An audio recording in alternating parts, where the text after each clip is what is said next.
Another hadith from Aisha radiallahu an, أن النبي صلى الله عليه وسلم قال السواك مطهرة للفم. The miswak is a means of cleaning the mouth, مرضاة للرب, and a means of pleasing your Lord, or pleasing Allah subhanahu wa ta'ala. So, and this is narrated by An-Nasa'i. So this actually is an incredible act. And what's so unfortunate, you see, when you get these kind of actions, then you get yourself caught in between two things. One is, there's a lot of science to back up the necessity of cleaning one's mouth.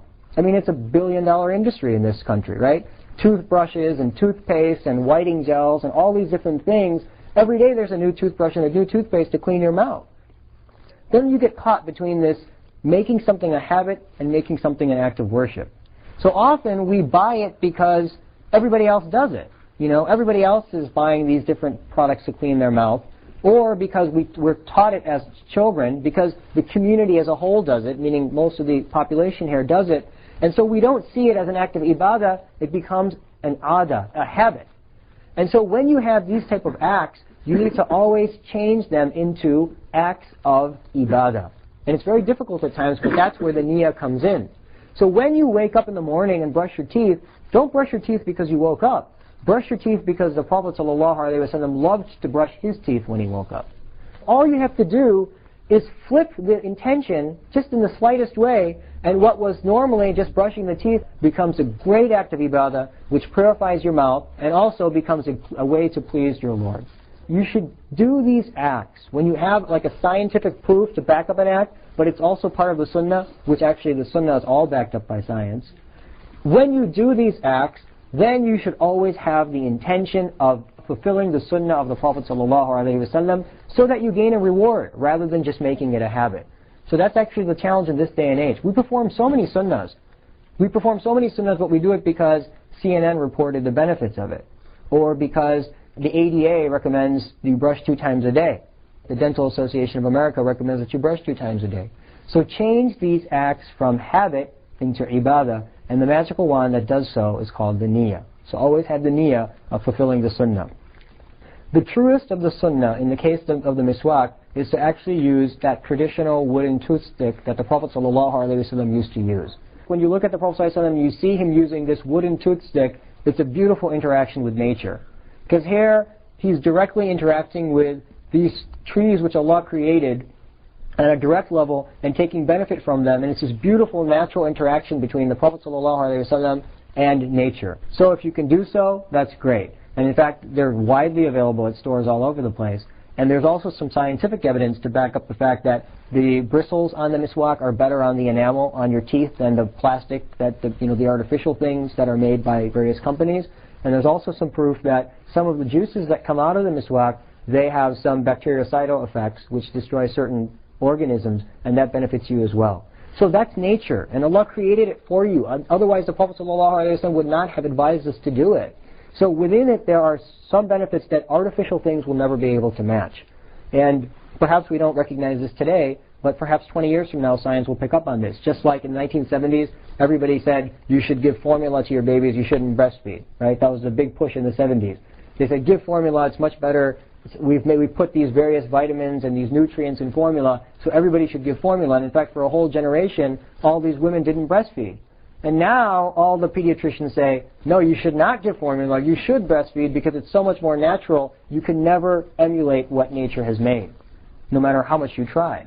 And so in the same way, the miswak, the wooden miswak of the Prophet ﷺ is natural. And I guarantee you there will be benefits in that you can never emulate in what is made by man. Because there's always going to be some differences, because Allah created that for us and He created it in the best way. If you can, use a wooden toothstick, they're available.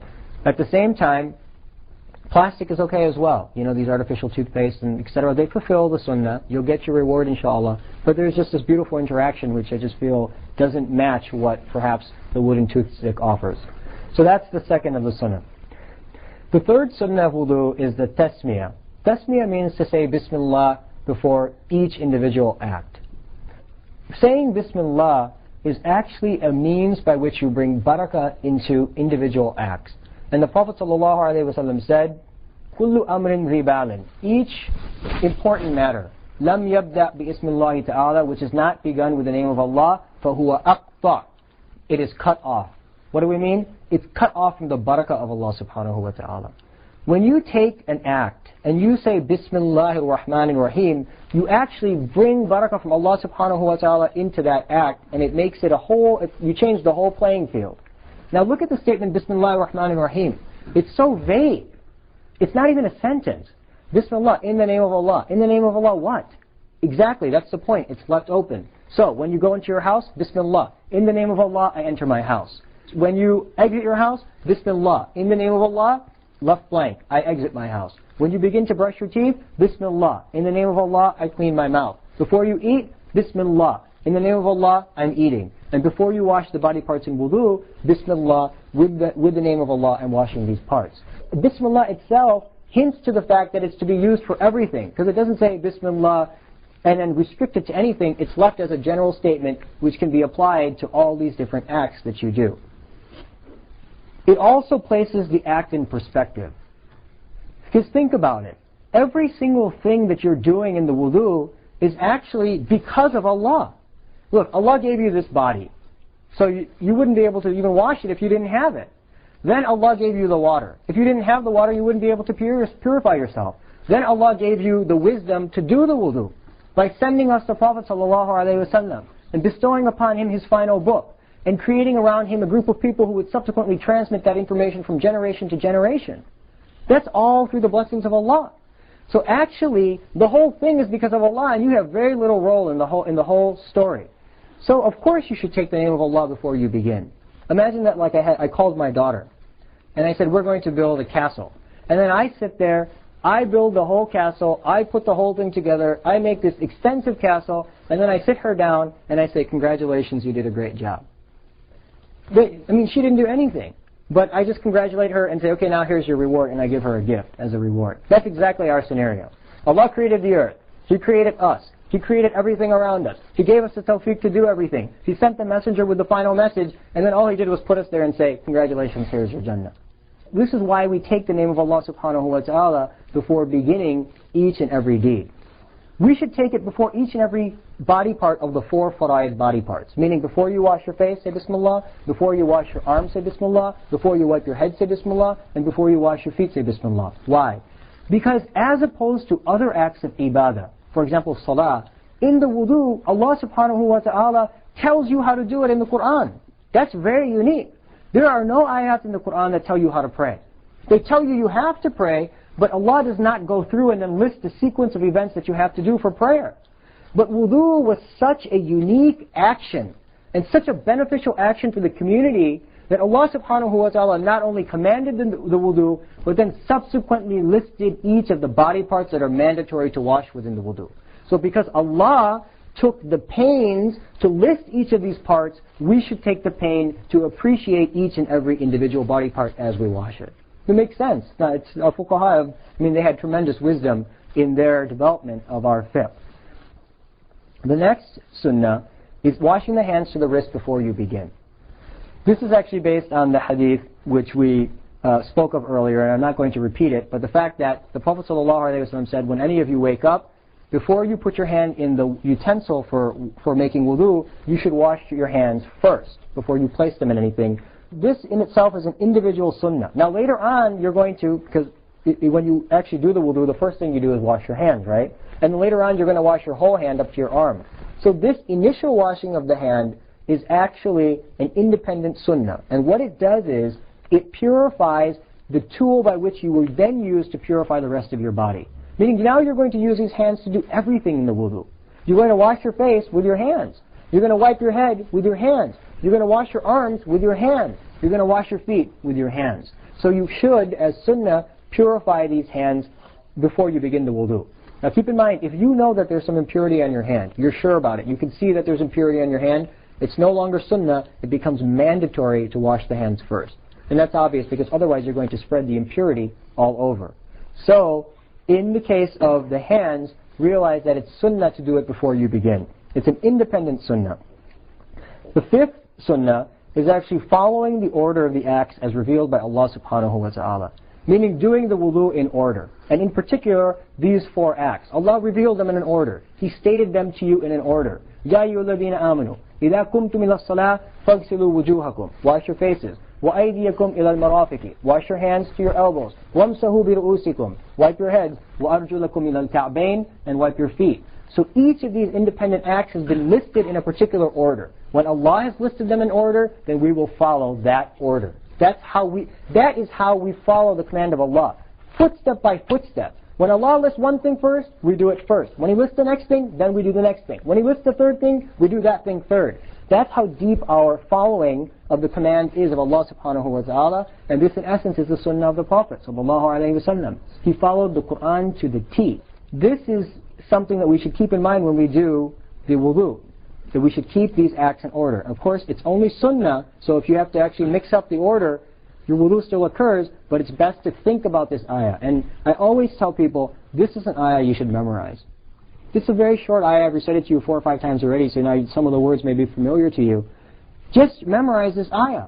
And when you sit and do the wudu, run the ayah through your head. So you reflect on the ayah, you recite the ayah. That's a beautiful interaction between you and the Holy Quran.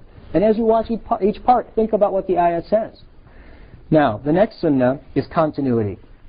And what we mean by continuity is that you wash each part after the other. Allah commanded a sequence of parts, so you keep them in sequence and you keep that sequence together.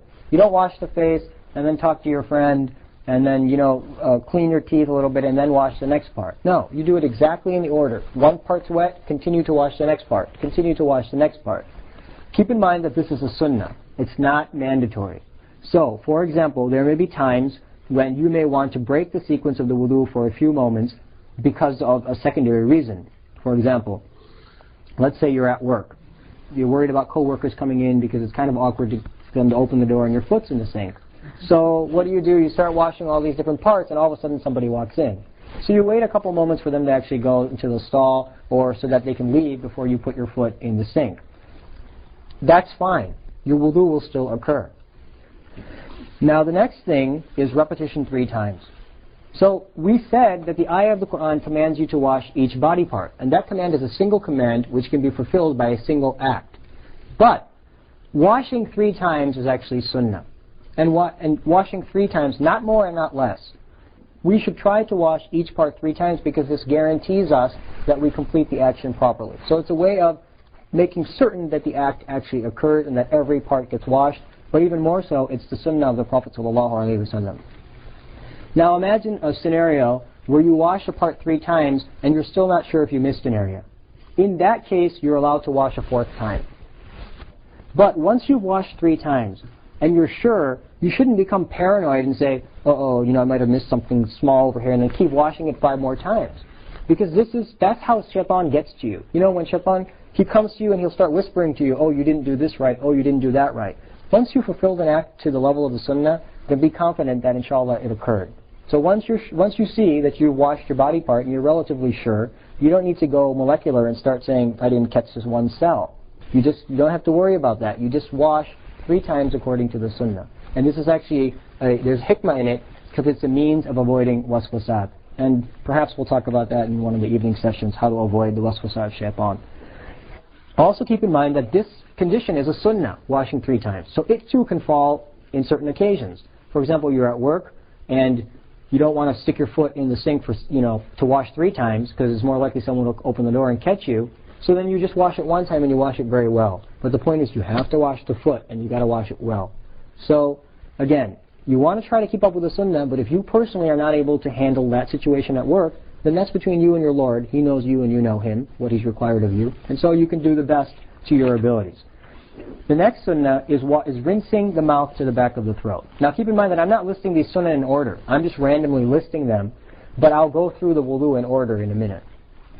So the next sunnah is to actually rinse the mouth to the back of the throat. And what this implies is that you actually take water and gargle it all the way to the back of the throat.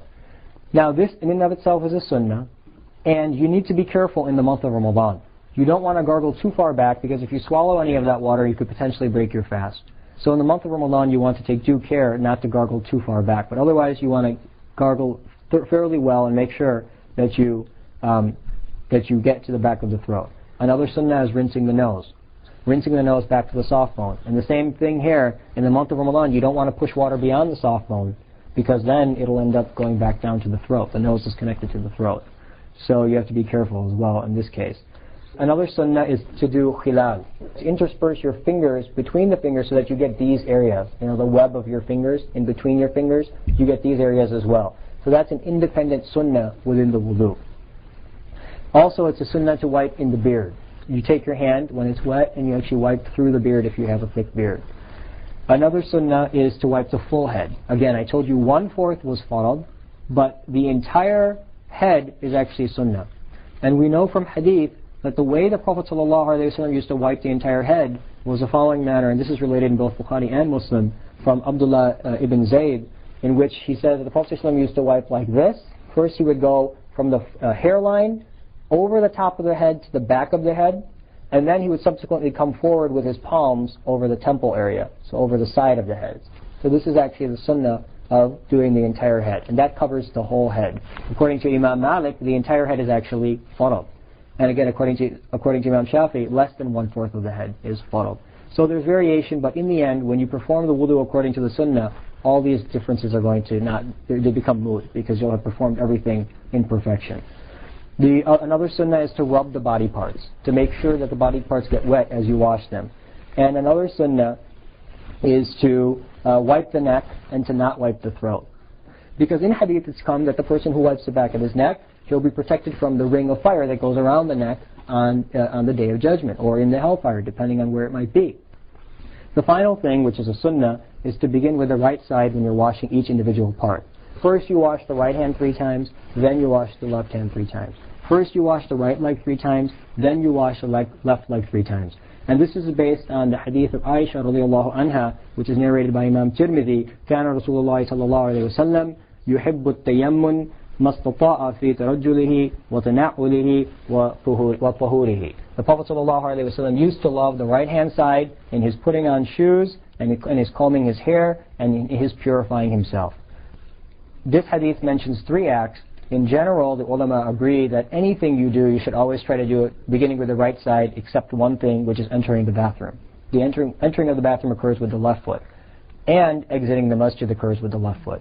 So there are 2 acts which actually begin with the left. Otherwise, basically everything you do, actually 3. Also removing clothing. When you remove clothing, you should start with the left and then the right. So when you put clothing on, you begin with the right and then the left, and it's opposite when you remove the clothing. So there are a few acts within our Sharia where the left takes dominance, but otherwise the majority of actions are based on the right. So because the Prophet ﷺ kana yuhibbu, he used to love it, so we love it. We have no choice. We don't decide what we love. We're servants. Whatever our master tells us to love, that's what we love. So the Prophet ﷺ loved it because Allah loved it. And so because the Prophet loved it, we love it. No more debate or discussion. It's over for us. We don't make up our own rulings. We follow the messenger. One more thing is that when you're washing the body parts, it's sunnah to begin with the tips. So if you're washing the hands, to begin with the tip of the hand and work your way to the elbow. If you're wiping the head, to begin with the tip of the head and then work your way back. And if you're washing the feet, to begin with the tip of the toes.